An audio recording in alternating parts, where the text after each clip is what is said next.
ADHD is your brain constantly playing music in your head because someone, or yourself more often than not, said something that reminded you of a lyric or a theme from a song. With other people, that was particularly problematic in English class, because I'm from a non-English speaking country. So English class was always fun in school. Or people just saying random English phrases or words. Or just myself, because I tend to talk in my head in English, which makes sense, of course.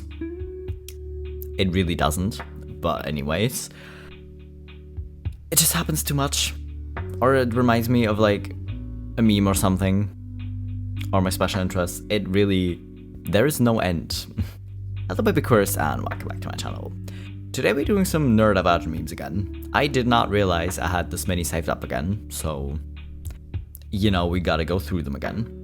But either way, if you haven't had water today, maybe that's something you want to do now.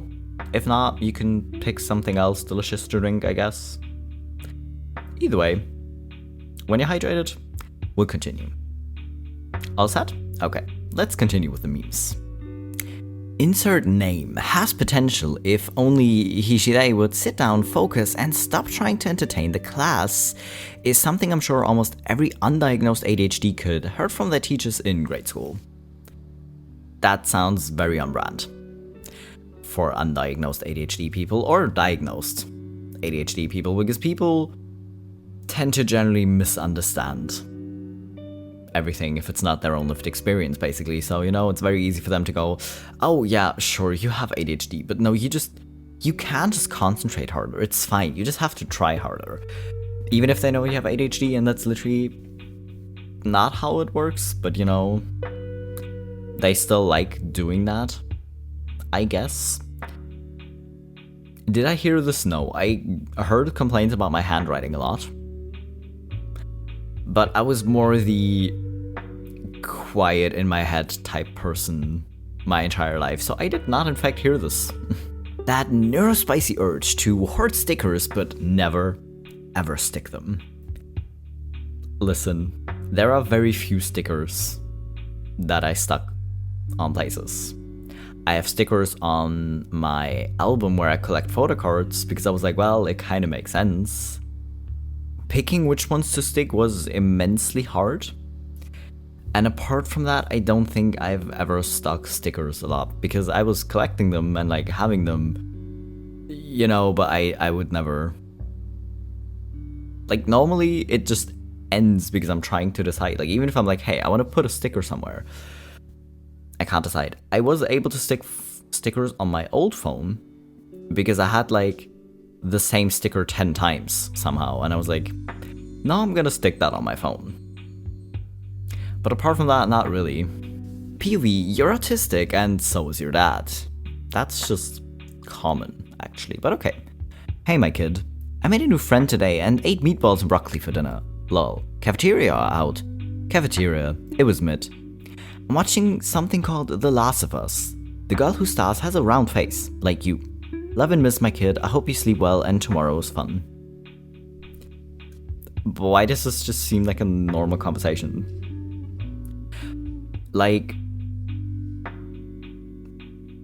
Am I missing something?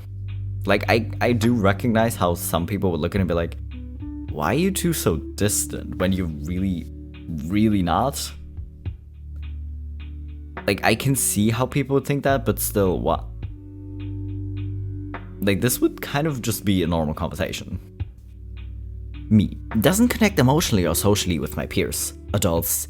Look at you, you're so mature for your age. Such an old soul. Oh my goodness. A truly gifted child. Also me. Doesn't connect emotionally or socially with my peers, except I'm 20 now.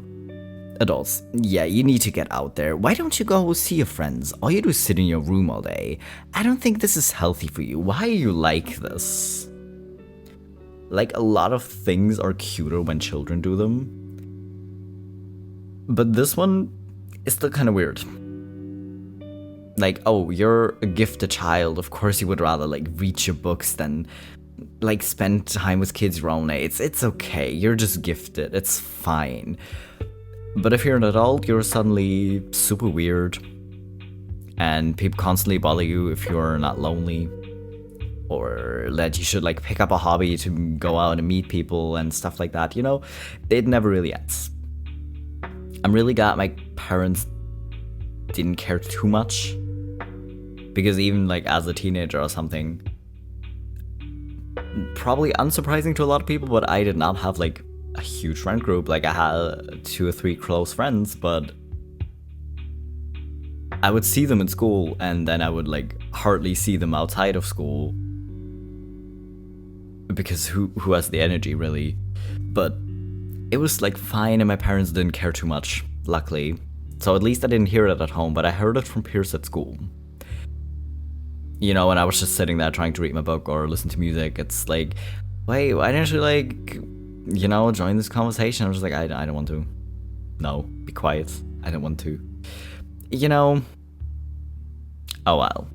Okay, perhaps this doesn't fit, but opening my microwave to heat up the coffee I forgot to drink, only to find yesterday's coffee that I forgot to drink in the exact mug, it felt very surreal. You put it in the microwave and you probably turned the microwave on. I feel like I ranted about this in my last Neurodivergent video about how you can't turn the sound of the microwave off, so you put it in the microwave, you close the microwave. Either you then turned around because you were like so somewhere else with your thoughts that you didn't remember to turn it on, or you turn it on, it actually screamed at you with the beeping and you still managed to forget the coffee. Which is impressive. And I don't know where you originally posted, because this seems very on brand for like an ADHD subreddit or neurodivergent subreddit. This just seems on brand. And how many of the same mugs do you have?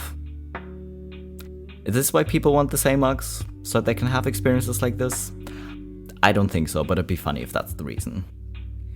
I recently read that if you were lazy, you'd be having fun, and it has completely shifted my perspective on my own executive dysfunction and ADHD. Fair. Because even if from the outside it looks like you're doing something fun, like scrolling Instagram or any other social media, it's just doom scrolling. You're not really paying attention to anything anymore. It doesn't cause any kind of reaction in you anymore.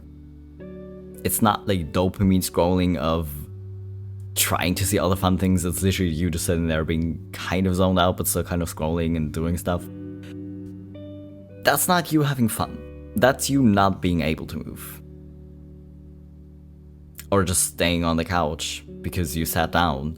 That's not you being lazy and be like, no, I'm just gonna enjoy not being able to do anything. I'm just gonna enjoy sitting here. I can't listen. When teachers in school, when you like hand in a test too soon, they be like, oh, you just have to sit there for like 20 minutes and not do anything. It's not that hard. You're joking, right? You're joking, right? And things like that, I don't understand how people can literally just sit there and actually enjoy not doing anything. It bothers me a lot that I don't understand, because I don't like not understanding things, but it's just, I know it's a thing, and I know people can just like literally be content just sitting there and like watching the sky or something. I really don't understand how. I really don't. A change in obligation. Hey, I know we were planning to hang out today, but I've gotta cancel. It's okay, I get it, these things happens. Yay, no more social obligation. Oh wait, no, a change in plans. That was a quick succession of emotions, really. Because yeah, like especially if it's like, not just like a one-on-one hangout, if it's like a bigger party. Like I once was invited to this birthday party, and it was probably gonna be really fun, because I actually really enjoyed hanging out with these people, and it was gonna be super chill. But I really didn't feel up to it, and all morning I spent hoping it was gonna get cancelled. And then it got cancelled because like a bunch of people got sick, and were like, listen, I don't want to come because I don't want to like infect anyone else, obviously. And then they cancelled the party, and I was really happy, but then I was like also like, oh god, now what do I do? Because I was also at my parents' place, and I was like, shh, now what do I do? Because now I'm stuck here. So I was excited, but I was also very doomed.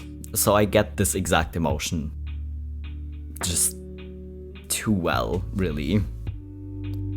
When you're trying to remember what you just remembered 4 seconds ago, or 2, or 1 second, because chances are you had other thoughts, or someone just said something really obnoxious out loud, and that's now the only thing you can hear in your brain is them saying something that's really stupid or really agitating, and that's the only thing you can like think of, and you didn't know what you were doing, so you're just standing there like a sim that got its like action cancelled. I have never played The Sim, but this analogy still seems to fit from what I know about The Sims. Sims? I can't even pronounce it right. Well, anyways.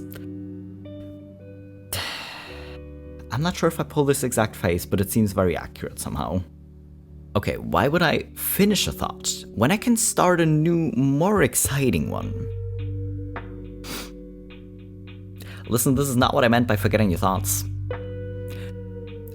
But it does happen too often that it's not even like a thing you like fully remembered or like a fully formed thought, really. Sometimes it's more of a half thought. But then you either find something more exciting, or again, any emotion will do. If it's annoying, you know, if it's just really sad, any emotion will do. If you see a puppy and you really like puppies, that'll also do. Anything will do, really. Or someone asking you to get coffee. Just anything. Yeah, I talk a lot of shit for someone who can't function if the toe seam on my socks is in the wrong place. Listen. If you've watched any videos, I will probably have mentioned I hate socks. In every Neurodivergent, like memes or TikTok video I've done. Probably literally not in every, but it kind of feels like I bring it up a lot. So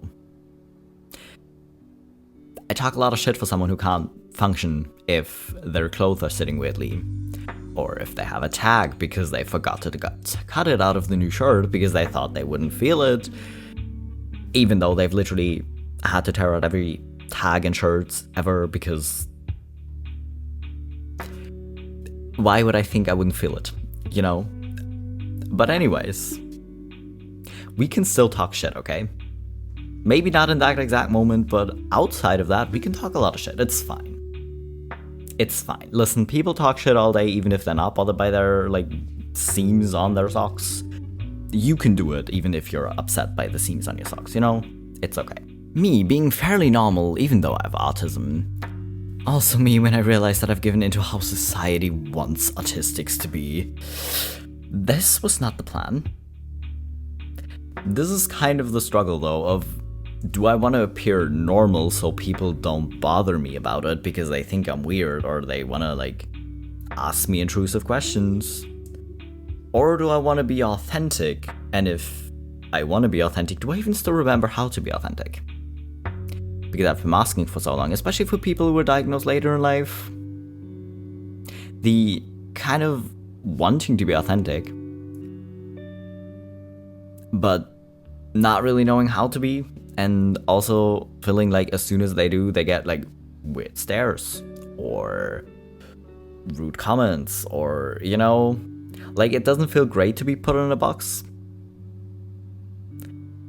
but it also doesn't really get you anywhere if you mask to the point of, sure, neurotypicals don't have a problem with you anymore, but you're just miserable.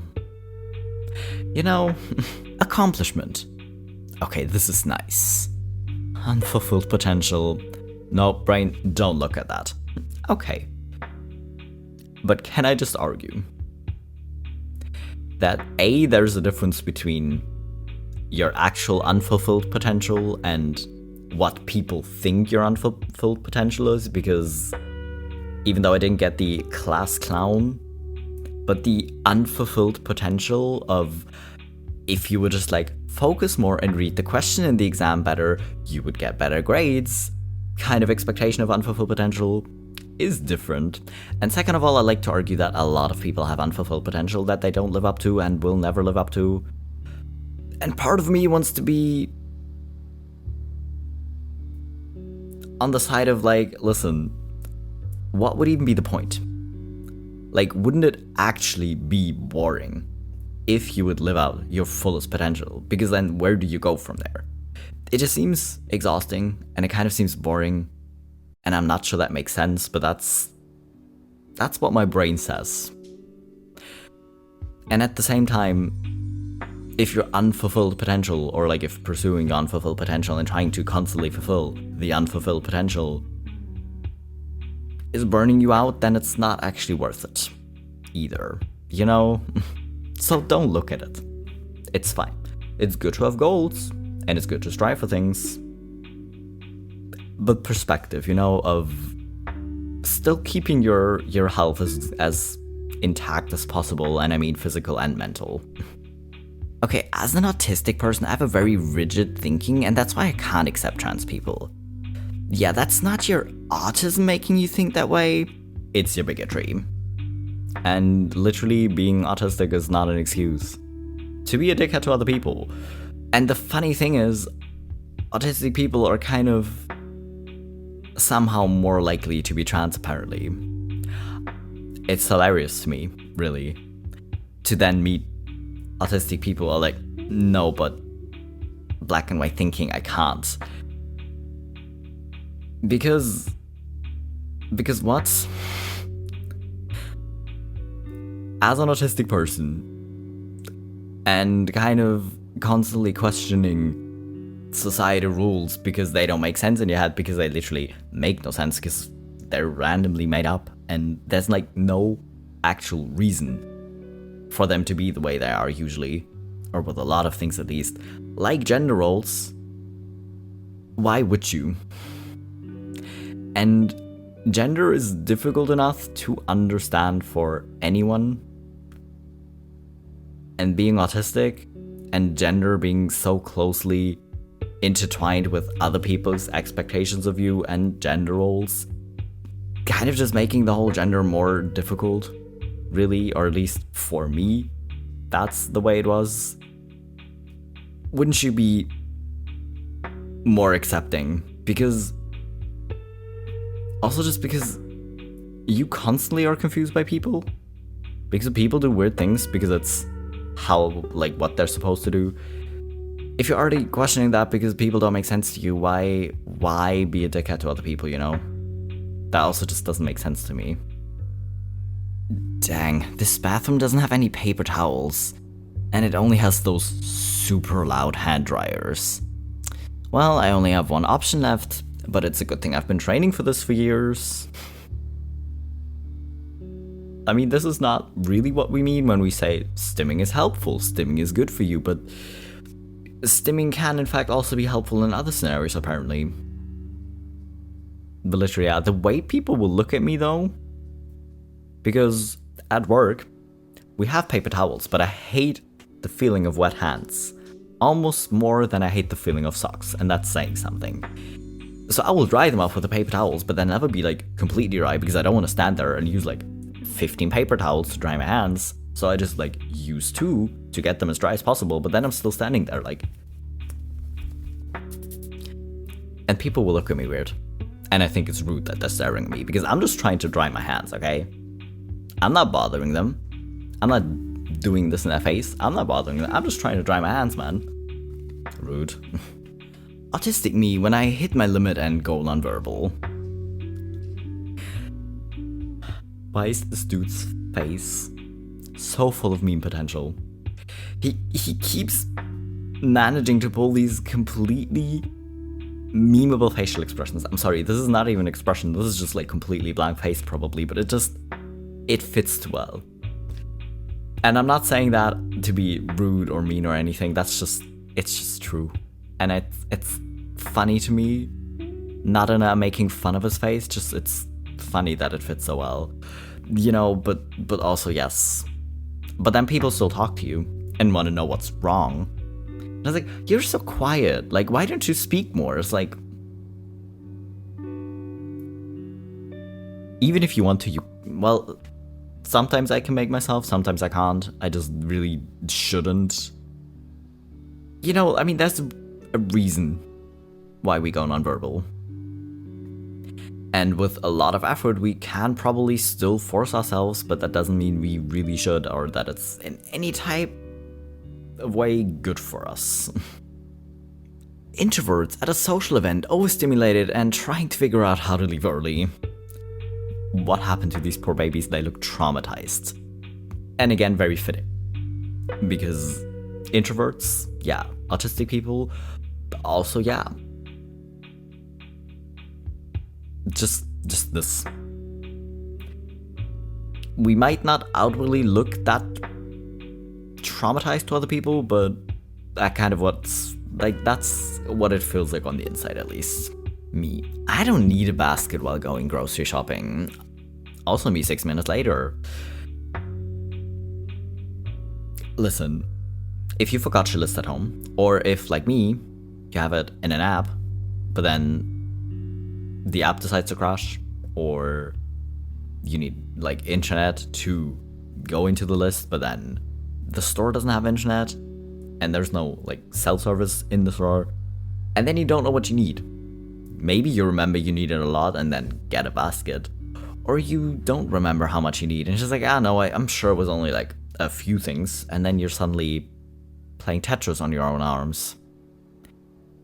But you don't want to walk all the way back and like get a basket or something, because that's more awkward. So, playing Tetris it is. This is a PSA to all my fellow ADHD and autistic peeps. Boredom can lead to meltdowns. How have I not realized this before? Basically, to ADHD, boredom is emotional distress, and then the autism comes along and is like, emotional distress? Okay, here, have a meltdown. Literally this. Which is why having both is sometimes really helpful, because it kind of seems to cancel each other out. Outwardly, definitely, but even like inwards,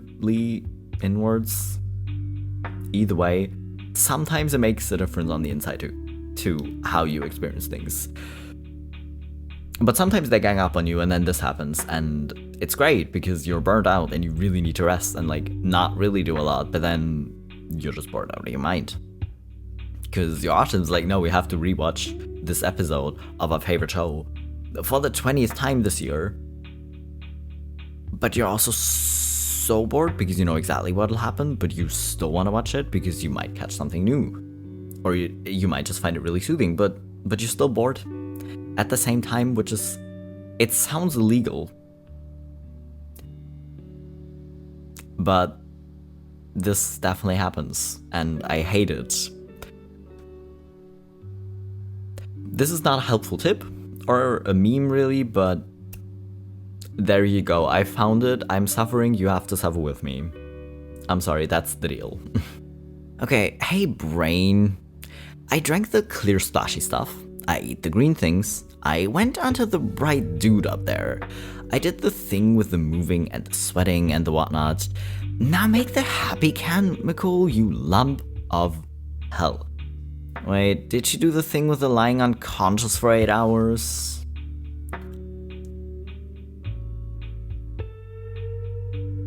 God damn it. Did not consider that. There's too many things. There's too many things. Just like if it was like 1 or 2 things, it might be fine. But sleeping 8 hours, doing things you enjoy, getting enough nutrition, getting enough like moving and sun. How? Just no. Just that's too much to do.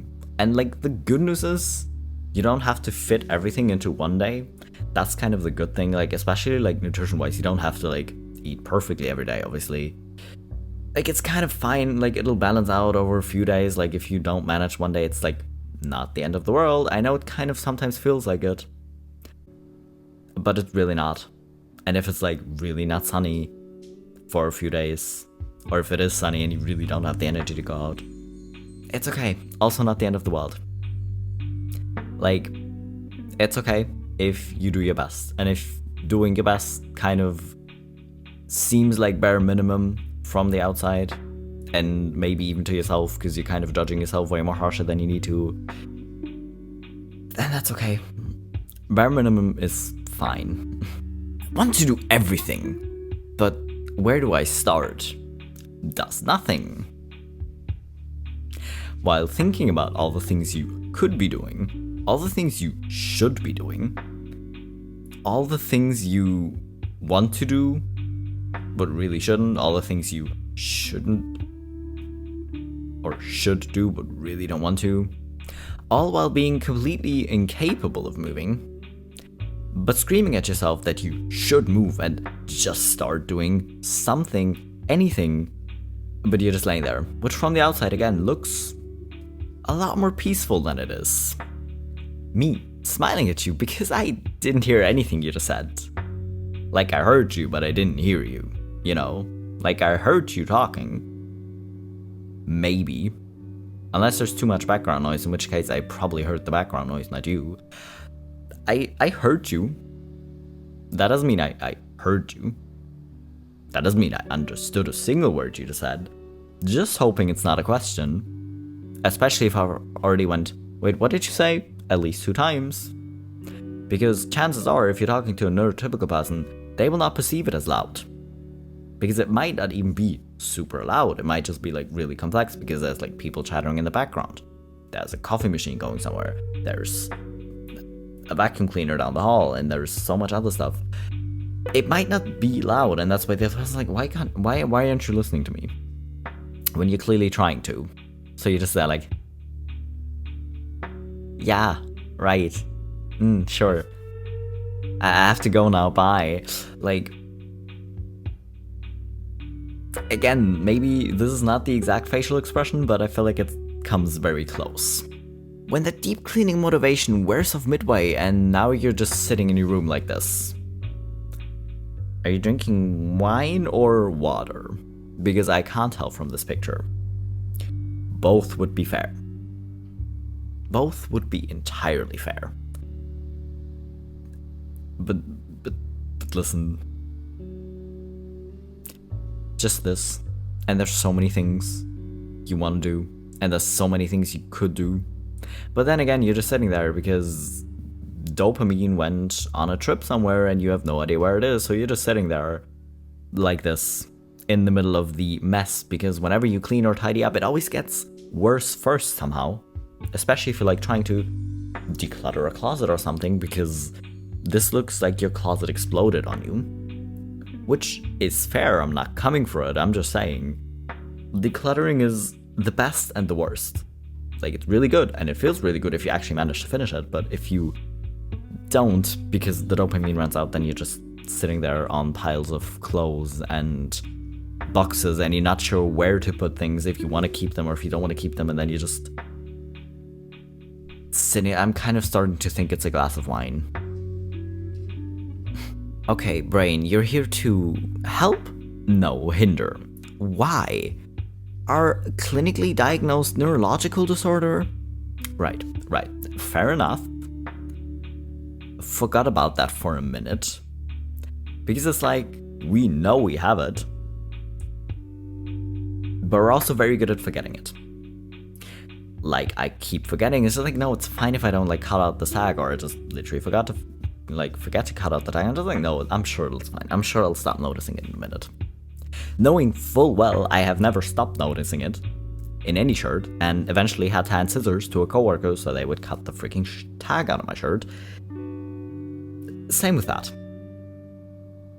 Like, we can try to be positive about the way our brains work and try to find the best things to look on, because yeah, at the end of the day, just focusing on the negative will literally just make you feel worse.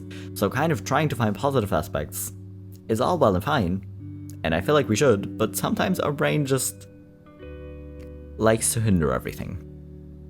And sometimes that's very hard to ignore away by being positive, you know? And I'm not sure we should, because that seems equally as unhealthy as, you know, just focusing on the negative. Just like trying to forcibly be positive all the time just seems worse. My ADHD, what's in the box? pain. Folding and putting away clean laundry. No. Don't remind me. You can't see it. You know, there's a clothing line standing here with blankets, sheets, and towels. You know, like kind of like blankets you have on the sofa or something. And there's another one next door in the living room with clean clothes. How long has it been standing there? I don't know, at least 4 or 5 days. It's definitely been dry for at least 2 or 3 days. Will it keep standing there for at least another 2 or 3 days? Potentially. Probably. Do I probably need to wash clothes again and don't have any place to hang it? Also yes, because there's a few towels, but I still need to wash more towels because towels, somehow, like folding towels itself is very easy, and I know it'll be done in like 2 minutes because, well, it's just like a few big pieces in like one load of laundry. But do you think that convinces my brain that it's easy and we should just do it? No, that's why it's literally still sitting there. Oh well. Just thought you should know. Anyways, that was all the memes for today. I feel called out and more annoyed at it than I probably should. Like, I love doing these videos, and it's fun to do these videos, but I'm simultaneously annoyed and enjoying it. And I'm not sure that makes sense, but that's where we're at. But anyways, I hope you enjoyed it. I hope you had some of the clear splashy stuff. If not, maybe consider, you know, getting the clear splashy stuff. I will too, and I'll be back in a few days with my next video.